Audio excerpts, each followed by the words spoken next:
All right, the official Seattle Coffee Gear Crossland CC1 crew review. So why don't you explain to me, decode it for me. All right. Well, it's compared to any of the other semi-automatics we have, it's got the largest boiler size. Okay. How many ounces is that? It looks pretty big. You know, I'm guessing, I think it's 12. Okay. I thought this, no, Sylvia's 12. So That's got to okay. be more. Then it's probably Maybe a little like bigger 15 than or that. something? Yeah. Okay. 15 or 16. I don't know Yeah. how they scale up. It Okay. physically looks bigger. But yeah, it is bigger. The nice thing about this one is it does have removable elements. Okay. So if something happens, your element burns out, you don't have to replace the entire boiler. Oh, that's Nice. I doubt it's going to happen because the way this is designed, you should never burn your boiler up, which is a big positive side. So you got your regular boiler, and then it has a second thermal block boiler just for your steam. Okay. Compared to doing steam with just a single boiler where you tend to get a little bit better steam pressure, that's not true with this guy. You actually get really good steam pressure out of it. Okay.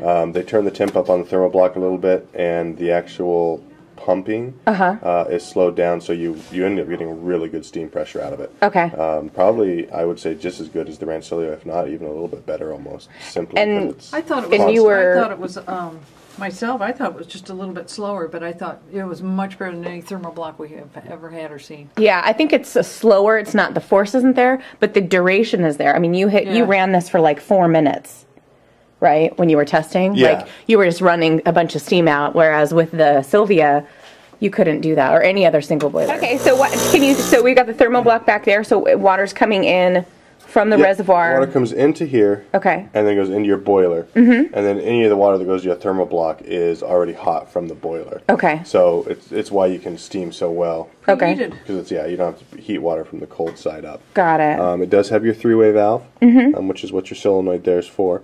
So it will, keep you giving dry pucks just like any of the other three-way valve machines. Cool. It is not. It's not technically 100% like a PID like you have on a Sylvia that you can get from us, but it is electronic temperature control. Okay. So you can adjust your temperature and do all that. Okay. It's very similar to a PID. Got it. It just doesn't look like the standard. So it's not going to have your temperature drops like a non-pitted Sylvia. I see. And that's from factory, comes like that. Okay. Which is why you actually have a control board and all of that in the machine, is to control the temperature and your programmable shots and all of that. Okay. Like Gail mentioned, the boiler is insulated, which is a plus. Yeah. Machine obviously does beep when it's ready for use. Has the regular Olka pump, which is a 16-bar pump, which is more pressure than you would ever use. Okay.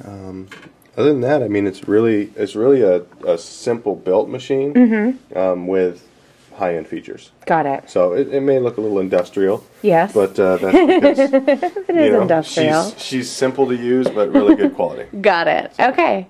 All right. Thank you, Josh. No problem. Hey. We'll be right back. So we got Josh's technical assessment. You have put the machine back together again. Put its top back on. Put the lid back on. See, the lid comes off. For cleaning. And nice. so why don't you go through features and your assessment and everything? 58 millimeter porta filter, full size. A conventional steam arm, not a Panarello. And it's not an anti-burn. It'll burn you. Yeah. It'll get you, boys. It will. It'll get you. Three-way solenoid valve is the only thing I would say. I'd like to see this a little bit different. It drains right here down into the drip tray. The drip tray, I found that it's hard to grab onto a little bit, so you go like that. Oh, nice. Makes it not so bad. Okay. All stainless. The water tank comes out like this because of that three-way solenoid valve. How'd you get that out of there? Oh, you got to take this guy out. Oh, yeah, that would make. So it was important for him to have the water in the front, and so because So you of that, go like that. Yeah. So that's one thing I wanted to show is if you're filling and stuff, it's easy, right? You can just pull it out to the side like and this. add water. Yep. When you're removing it to clean, you kind of have hoses. to, you kind of have to like go into the side and sort of like dip it down. Finesse Right, it. like, and get the hoses in at the very beginning, and then slide it in. So there's a little bit of a trick there, but finessing. But hey, everything's a trade. exactly, good and bad. It's a good sized water tank. So then it's got programmability as far as, like Josh was saying, it has a PID type of a situation built into it. And it has 1 cup, 2 cup, They call that pod. It's just a third cup. Yeah. It's a third programmable, and then the steam. So you can get into the menu in this, like that. You can change the water temperature right here. If I wanted, then I change it. I'm not going to change it. When it stops blinking, you're all set. Then you change this. I can change over here. Yeah.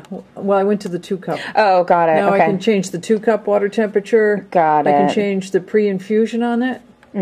I can change the wait time. In between the pre-infusion and the brew, you can have a wait time. Yeah. So many seconds. And they refer to it on here as pre-steam. Pre-steam. Whatever that's I'm not all about. sure why, but And that's what it says in your the software. actual brewing time, which is dripping time. Yes. Drip, drip, drip. Okay, so that's the deal on it. And then you could change it. I can now program the pod one the same way. I can program whatever I want. And when you get in here, it's like, then you've got your PID stuff if you wanted to Yep. get into that business. I don't know They why don't you recommend would, but you yeah, do, though. I would probably leave it alone. How do you get back out of this? Okay. You hit that once you're done. There we go. Now we're back to... When it's blinking, it's warming up. When it's unblinking, you can go for it. And at startup, it kind of is, it blinks the setup for a while, and then it will blink that threw me just off. dots until you hit 150. And then you'll it start starts seeing kicking the in. temp rise on there digitally. When I first saw this, I like set up, and I'm trying to get out of set up. And I'm like, what is set up? Exactly. You know, Josh was like, the first time he's like, what's going on? It just keeps blinking at me, you know? Yeah. So that's something to keep in mind, that it takes a little bit, and then you'll start seeing numbers at about 150. Steam knob is over here in the side. It's a stainless steel casing, all brushed stainless. Plastic. This is plastic with a stainless steel insert. Cool. About, you know, it's not too big, not too small. You know, it's not a huge machine. So, I mean, obviously, it's got some great features for the price, for the class of machine. What aren't you digging about it? I know you've got a personal issue with this. I'd like a different handle on here. I'd like to something that's a little more user-friendly. I think it's a little short. Yeah. What I found was my knuckles are... You know, Yeah. I just hit my knuckle on the black there when I get a good grip on it. So I'd like to see a different handle on it. Boy, maybe the stainless on here could be more like a... Oh, there. Could be more like a brush like this. Oh, okay. See how it's different? Can you see Yeah. it? Yeah. It's a little different. I like that. That and the lid. Maybe a little brush stainless better than just being stamped out. But So you've got some aesthetic aesthetics, yeah. stuff The around it. functionality's pretty darn good, and we're going to show you that. Okay, all right. So how about we'll pause and we will make a latte. Okay? Okay, be right back. So you've got it up to steam temp. It's ready to go. And See? Steam, ready, okay, ready, okay. I'm going to squirt it off. Mamma mia! Thing is going to blow through, Captain.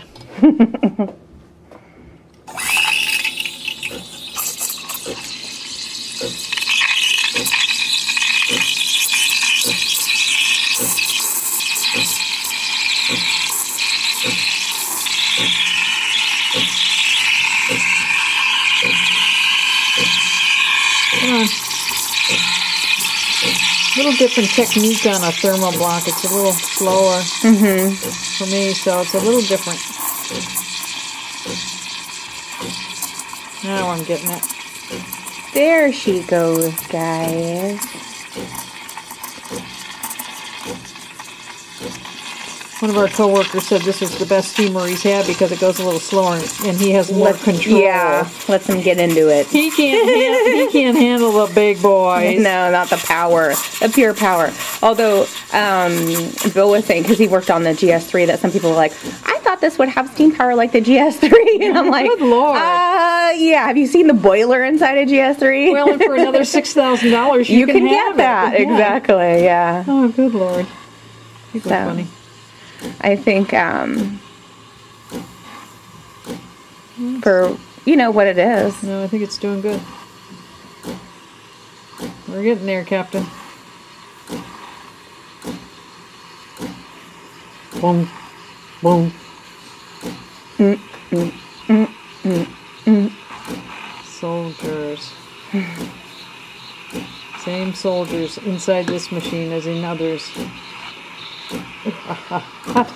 Steam army. Yes, right, ma'am. You wipe that off. I know, because it'll bake on that guy. Yeah, it's a baker runner. Oh, and by the way, I didn't mention, and I'm going to here in a second. This machine comes with one of the best tampers you ever get as a freebie machine. Yes, I love it. Oh, it's totally different. Yeah, and for a plastic tamper, I mean, I dig it. I've been using it with all of my testing on it. Whoops, I didn't want to, no, I just wanted to go to that. Don't turn on. Okay, we'll get some grounds. Okay, and we're letting it get up to temp right now. Yep. Okay. We'll get the Vario all set. Yeah, I mean the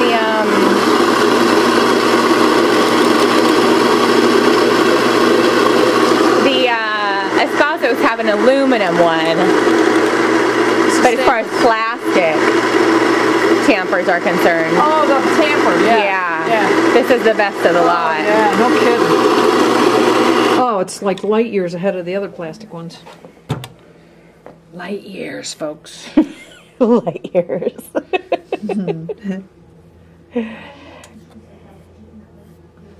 Come here. What are we going to call it? Nubbin? Yeah. It's the super pawn. You know, there's a pawn shop called that, and I always loved it.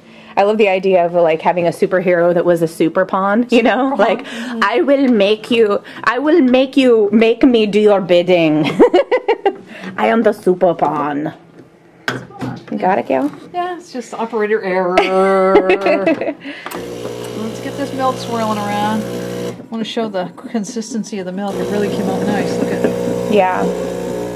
Yeah. I don't know, Gail. You might be able to do something with that. What do you think, baby? You talking art? I'm talking art. I'm talking about your general loose relationship with art. Me and Picasso. Abstract. I said that you excelled in pointillism, but maybe you're a cubist. Maybe cubism is where you're at, Gail. Who knows? You know, I'm not even going to venture to go there. Okay.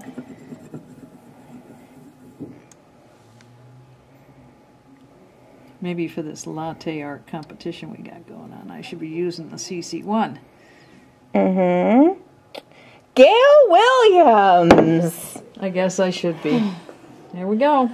That looks pretty darn tight.